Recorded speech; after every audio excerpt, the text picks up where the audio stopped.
Bonjour à tous et bienvenue dans ce nouveau tutoriel Photoshop gratuit.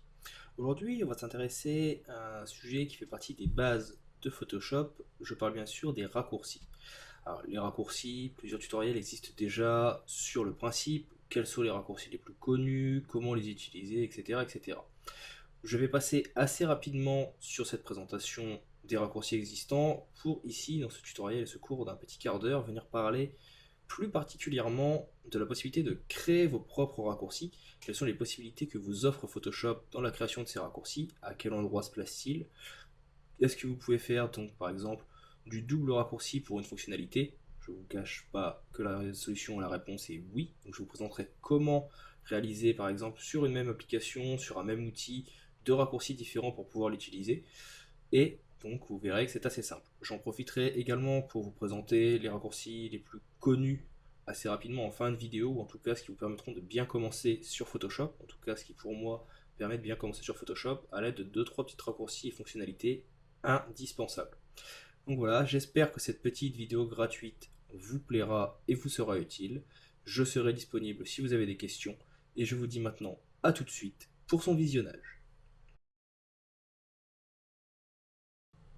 Donc, comme je vous le disais en introduction, il existe de nombreux raccourcis dans Photoshop, pour ne pas dire une infinité de raccourcis.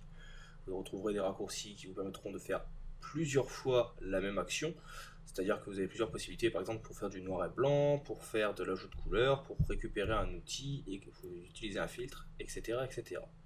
Il existe bien sûr des raccourcis totalement classiques et qu'il est important de connaître, pour ne pas dire par cœur, mais au moins d'avoir une notion de ceci. Les premiers de ces raccourcis, ce seront surtout des raccourcis d'édition tels que le CTRL A, que je vais faire ici, qui vous permet, comme vous le voyez ici, par l'ajout d'un petit quadrillage, un petit contour donc en pointillé qui se déplace, d'une sélection qui va vous permettre de sélectionner l'intégralité de votre image. Donc, le raccourci est CTRL A. Pour désélectionner, lorsque vous faites une sélection, peu importe laquelle, vous voyez, par exemple ici je vais réaliser une sélection au lasso, il est important de savoir également que le CTRL D va vous permettre de désélectionner tout ce que vous avez fait, tandis que le CTRL H, ici, va vous permettre de masquer les éléments. Par exemple, si j'ai plusieurs repères placés sur ma composition, vous voyez comme je viens de le faire ici, que je rajoute également une petite sélection, si j'appuie sur CTRL H, tout va être invisible, mais ils ne sont pas pour autant supprimés, ils sont juste invisibles. Si je rappuie sur CTRL H, ils réapparaîtront. Si je viens en même temps appuyer sur CTRL D, je vais donc supprimer ici ma sélection qui va disparaître. Donc petit raccourci qui est important de connaître. Dans l'autre moyenne de raccourcis intéressantes à connaître et qui sont des plus classiques, vous avez bien sûr le très connu CTRL C qui va vous permettre de faire une copie. Par exemple là je viens de faire un CTRL C de mon fond. Si je viens faire un CTRL V, vous voyez, j'ai recollé ma sélection.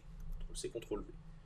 Dans le même ordre d'idée, il existe le CTRL X, ici, qui vous permet de couper une partie de la sélection.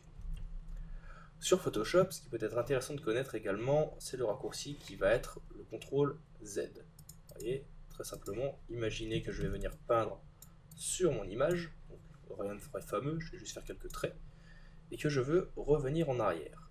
Eh bien, vous allez simplement faire un CTRL Z. Le CTRL Z ici va vous permettre un retour en arrière dans votre historique. Dans le même ordre d'idée également, il faut connaître le CTRL ALT Z qui vous permettra un nombre de retours en arrière équivalent au nombre de lignes de votre historique.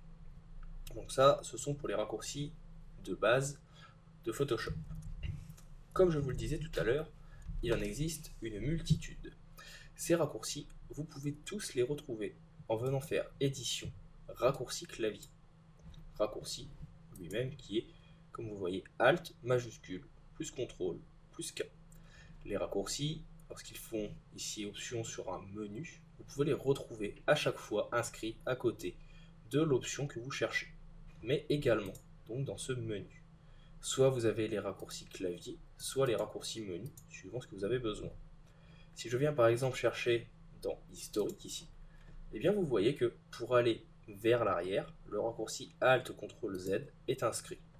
Si vous cherchez le raccourci par exemple pour venir dans le nuancier, je ne sais pas moi, récupérer un certain Pantone, eh bien vous pouvez venir en ajouter un. Si par exemple vous souhaitez, hop, on va revenir en haut, le raccourci pour ajouter une nouvelle nuance dans votre nuancier ici. Donc, hop, je vais en arrière. Si vous souhaitez le raccourci qui vous permet d'ajouter une nuance tout en bas de votre nuancier sans venir cliquer à chaque fois, puis vous allez venir dans Édition, Raccourci clavier. Hop. Vous allez chercher donc le nuancier. Vous avez ici une nouvelle nuance. Et vous allez tout simplement venir ici inscrire votre raccourci. Par exemple, vous souhaitez que le raccourci soit CTRL plus majuscule plus P. Vous sélectionnez ces trois touches et vous voyez le raccourci qui s'ajoute. Vous cliquez ensuite sur Accepter et vous cliquez sur OK. Maintenant, si je viens prendre une nouvelle couleur que je vais ajouter dans ma composition, vous voyez ici, je l'ai dans ma petite fenêtre de navigation dans mon sélecteur de couleurs. Si je viens faire CTRL majuscule plus P, eh bien, la couleur va donc venir s'ajouter. Je vais avoir l'ouverture de nom de nuance. Je clique sur OK et elle apparaît à cet endroit.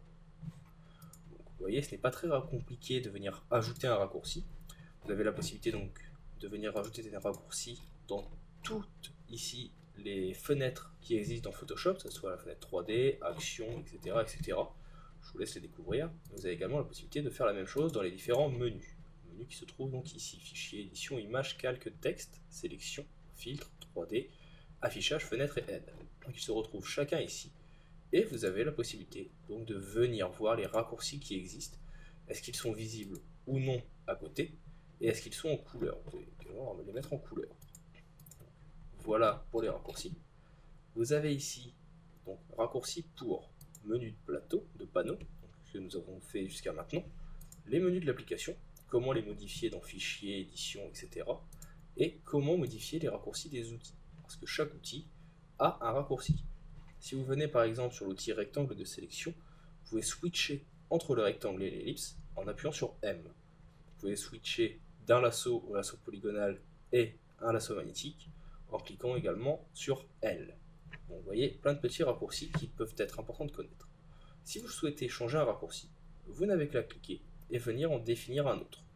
Par contre, il est possible par exemple qu'un raccourci soit déjà pris. Imaginons ici que je souhaite mettre C. Eh bien, alors, mauvais exemple, toc, parce que pour les outils c'est possible. Imaginons du coup que je vienne dans un panneau et que je souhaite venir ajouter sur, par exemple, dupliquer un groupe, mettre un raccourci qui existe déjà, par exemple le CTRL Z.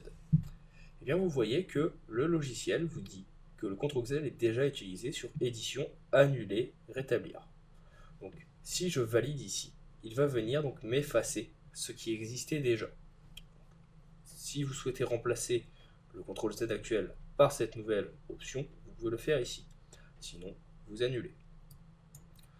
Ce que vous pouvez faire également lorsque vous avez mis en avant plusieurs raccourcis, c'est tout simplement ici venir rétablir et revenir en arrière sur ce que vous avez déjà prédéfini. Ça va annuler la dernière modification.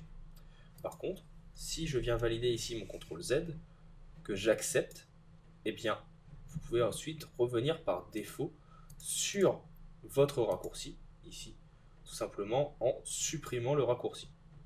Rien de bien compliqué. Si vous souhaitez, par contre, ajouter un double raccourci à une même option, c'est également possible. Imaginons que sur Nouveau Calque qui est ici, majuscule plus CTRL plus N, vous souhaitiez ajouter un autre raccourci en plus de celui-là. Et bien pour cela, c'est très simple. Vous allez cliquer sur Ajouter un raccourci.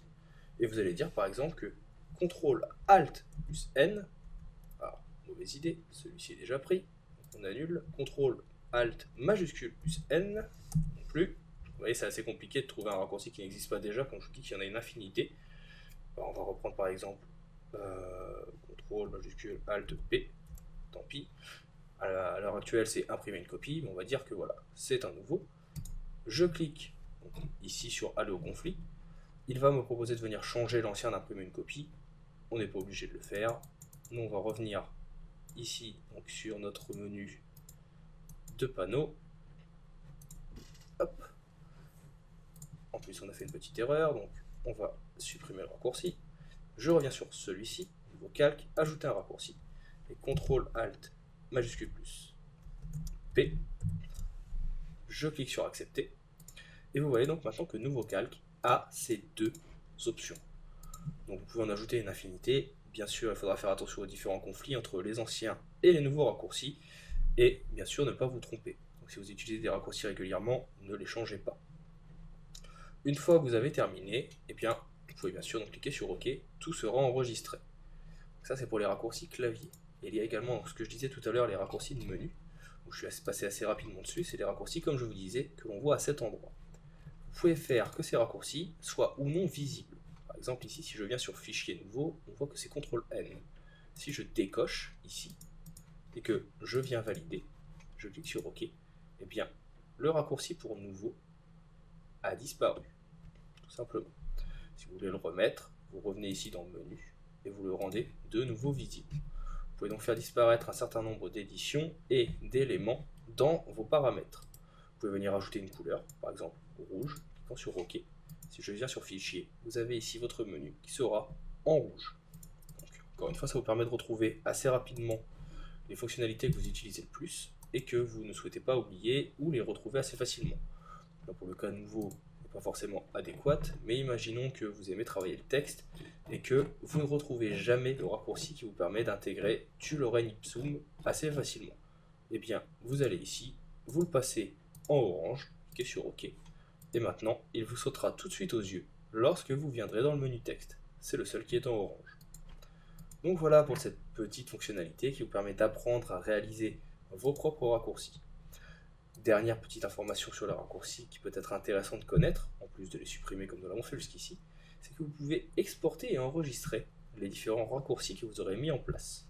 Pour cela, il vous suffit de venir cliquer sur ce bouton qui va vous permettre de venir enregistrer au format KYS vos raccourcis. Vous enregistrez, ils seront mis à part dans un petit fichier que vous pourrez réutiliser si vous changez d'ordinateur ou de version de Photoshop. Et à l'inverse, vous pourrez venir donc tout simplement les ajouter ici avec l'ensemble de paramètres. Si vous voulez rebooter vos raccourcis, les remettre à zéro, il vous suffit ici par exemple de venir ensuite dans paramètres par défaut de Photoshop et de cliquer sur oui si vous souhaitez enregistrer, non si vous ne souhaitez pas. Et vous vous retrouvez avec la version de base et les raccourcis de Photoshop. Donc voilà pour cette petite vidéo gratuite sur les raccourcis dans Photoshop, comment installer un workflow qui vous correspond le mieux. J'espère que ce petit tutoriel vous aura été utile. Si jamais vous avez des questions sur les raccourcis, comment, si vous souhaitez en connaître certains que je n'aurais pas cités au tout début, en tout cas pour les plus connus, si vous souhaitez découvrir quelques petites fonctionnalités, n'hésitez pas à m'en faire part, je tâcherai de vous aider au mieux.